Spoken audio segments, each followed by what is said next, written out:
दशहरा का अध्ययन करेंगे। जैसा कि हम सबको विदित है, हमारा देश त्योहारों का देश है। यहाँ पर प्रतिदिन कोई त्यौहार मनाया जाता है, इसलिए हम भारत को त्योहारों का देश कहते हैं। इनमें से प्रमुख है होली, दीपावली, रक्षाबंधन, ईद, दशहरा। दशहरा एक बड़ा त्यौहार है जो आश्विन माह के 10वीं तिथि को मनाया जाता है। दशहरा वर्षा ऋतु की समाप्ति तथा शरद ऋतु के आगमन का सूचक है और दशहरे से पहले 9 दिनों तक यानी कि आश्विन माह के शुक्ल पक्ष से नवरात्र प्रारंभ होते हैं, जिनको हम शारदीय नवरात्र कहते हैं। ये आश्विन की शुक्ल पक्ष अर्थात एकम तिथि से प्रारंभ होते हैं और 9 दिनों तक लगातार चलते हैं। पहले दिन जो नवरात्र प्रारंभ होते हैं उस दिन हमारे हिंदू परिवारों में घर घर में कलश की स्थापना की जाती है और बड़ा ही यह दिन बहुत शुभ माना जाता है। नवरात्र के 9 दिन समाप्त होने के बाद 10वें दिन हम 10वीं तिथि को विजयदशमी मनाते हैं, जिसको हम दशहरा भी कहते हैं। जैसा कि मैंने पहले बताया आपको, दशहरे के प्रथम दिन हम कलश स्थापना करते हैं और 10वें दिन विजयदशमी मनाते हैं, जिसको हम दशहरा भी कहते हैं। यह जो पर्व है दशहरा, इसके साथ कई प्रकार की पौराणिक कथाएं जुड़ी हुई है। ऐसा कहते हैं कि इस दिन भगवान राम ने माँ भगवती की प्रार्थना की थी 9 दिनों तक लगातार, जिससे अपार शक्ति ऊर्जा का उनमें संचार हुआ और 10वीं तिथि को 10वें दिन भगवान राम ने लंका के राजा रावण पर हमला किया और उस दैत्य का वध करके विजय हासिल की थी। इसलिए हम इसको विजयदशमी के रूप में भी बोलते हैं। एक मान्यता ऐसी भी है कि इसी दिन पांडवों ने अन्यायी कौरवों पर विजय प्राप्त की थी। इसके अतिरिक्त भी ऐसी मान्यता भी है कि देवताओं के राजा इंद्र ने इसी दिन वृत्रासुर की हत्या की थी, वध किया था। ऐसी मान्यताएं हैं।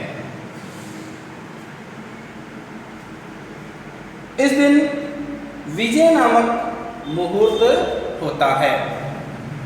कौन सा मुहूर्त होता है? विजय नामक मुहूर्त होता है और इस दिन जो प्राचीन काल में हमारे राजा महाराजा जो होते थे, वे अपनी यात्राएं जो प्रारंभ करते थे, इस दिन को शुभ मान करके प्रारंभ करते थे। इसी प्रकार से इस दिन सरस्वती पूजा, शस्त्र पूजा, दुर्गा विसर्जन तथा विजय प्रयाण इस पर्व के महान कर्म माने जाते हैं।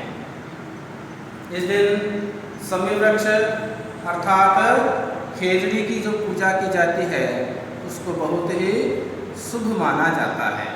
इसकी पूजा से मन में दृढ़ता और आत्मविश्वास की जागृति होती है, अर्थात मन में तेजस्विता का भाव पैदा होता है। विजयदशमी का सबसे बड़ा आकर्षण रामलीलाएं होती हैं, जो आश्विन मास के शुक्ल पक्ष से प्रारंभ होती है और शुक्ल पक्ष से प्रारंभ होकर विजयदशमी को रावण वध के साथ समाप्त होती है।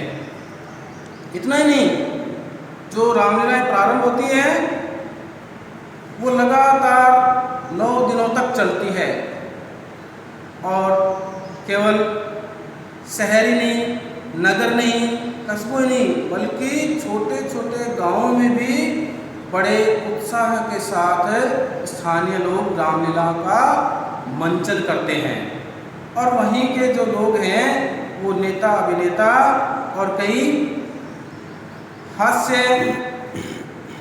भी प्रस्तुत करते हैं, जिससे काफ़ी लोगों का मनोरंजन भी होता है और भगवान राम के जन्म के बारे में भी हमें बहुत ही महत्वपूर्ण जानकारी है वो मिलती है। रामलीला का जो प्रदर्शन है वो तुलसीदास जी के प्रसिद्ध ग्रंथ रामचरितमानस पर आधारित है, जिसमें जो रामलीला का मंचन होता है उसमें हम राम जन्म, सीता स्वयंवर, सीता हरण, लक्ष्मण परशुराम संवाद, लंका दहन, लक्ष्मण मेघनाथ युद्ध, ये रामलीला के प्रमुख आकर्षण हैं। जब भी हम जाते हैं, आप रामलीला में देखते होंगे, भगवान राम का जन्म जब होता है तो जो लोग देखते हैं वो एकदम पूरा जिस प्रकार से हम जन्म दिवस मनाते हैं ठीक उसी प्रकार के उत्साह और खुशी जाहिर करते हैं। उसके बाद में हम रामलीला के मंचन में जब देखते हैं कि जो सीता स्वयंवर है, इसी प्रकार से परशुराम और लक्ष्मण संवाद है, सीता हरण का दृश्य है, इसी प्रकार से लक्ष्मण मेघनाथ का युद्ध है, वो इस प्रकार से मंचित किया जाता है, हमें लगता है जैसे हम प्रत्यक्ष रूप से भगवान राम के जीवन का दृश्य देख रहे हैं और ऐसा लगता है कि हम त्रेता युग में पहुंच गए हैं। यह त्योहार अन्याय पर न्याय की, असत्य पर सत्य की, अधर्म पर धर्म की विजय के रूप में मनाया जाता है। और जिस दिन दशहरा हम मनाते हैं, आप देखते होंगे कि कई जो स्थान है वो दशहरे के मेले के नाम से बड़े प्रसिद्ध हैं। हमारे राजस्थान में भी जयपुर का जो दशहरा मेला है वो बहुत ही प्रसिद्ध है।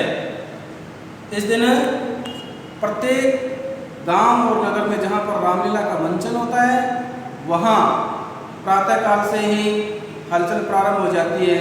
लोगों का आना जाना, बच्चे, बूढ़े, जवान, औरतें, महिलाएं सब नए नए परिधान में मेले के अंदर पहुंचते हैं और मेले में भी इतने आकर्षण के केंद्र होते हैं कि जगह जगह कहीं पर दुकानें लगी हुई हैं, कहीं पर मनोरंजन के जैसे चक्री है, डॉलर, भिंडे हैं, इस प्रकार से बच्चों के मनोरंजन के भी कई साधन वहाँ पर अपने को देखने को मिलते हैं और उन पर झूल करके भी हम बहुत आनंदित महसूस करते हैं।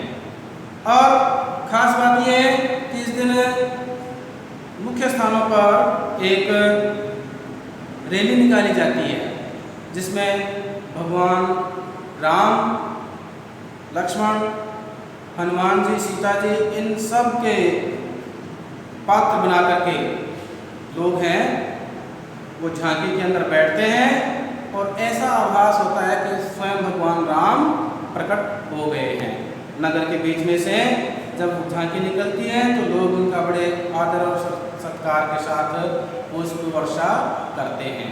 शाम के समय हम देखते हैं कि जहाँ पर मेला लगता है वहाँ पर एक साइड में एक और लंका नगरी का प्रकोटा बनाया जाता है और वहीं पर बड़े बड़े रावण, कुंभकर्ण, मेघनाद आदि के बांस की खपचियों से, कागज से, पटाखों से पुतले बनाए जाते हैं और उनके अंदर बहुत सारे पटाखे जलाए जाते हैं।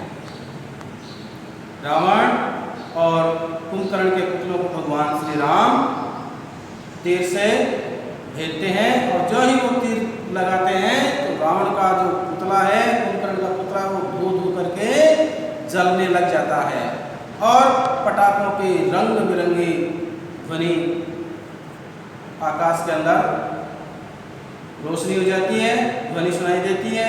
इसी प्रकार से लक्ष्मण जी हैं, वो मेघनाद के पुतले को तीर लगाते हैं और उसमें भी ठीक उसी प्रकार से पटाखों की गूंज और आसमान में रंग बिरंगी रोशनी महक जाती है। और इस समय जो आसपास का वातावरण है वो भगवान श्री राम के जयकारों से गूंज उठता है। लोग बोल उठते हैं, सियावर रामचंद्र की जय। ऐसा मन भावन दृश्य देखकर मन भाव विभोर हो जाता है, मन में खुशी उमंग लहरें दौड़ने लगती है और हम भगवान राम के चरित्र से बहुत कुछ सीख सकते हैं। हम उनके बताए बात पर चल करके अपने से छोटे बड़ों का आदर करना सीखें, अपने दायित्वों का, अपने कर्तव्यों का पालन करना सीखें और कहाँ पर हमें त्याग करना है, कहाँ पर अपने दायित्वों का निर्वहन करना है, इनको हम ठीक प्रकार से भगवान राम के जीवन से समझ सकते हैं। भैया बहनों, आज हमें भगवान राम के आदर्शों की अति आवश्यकता है। उनके आदर्शों पे चलने का हमें प्रयास और प्रयत्न करना चाहिए। धन्यवाद।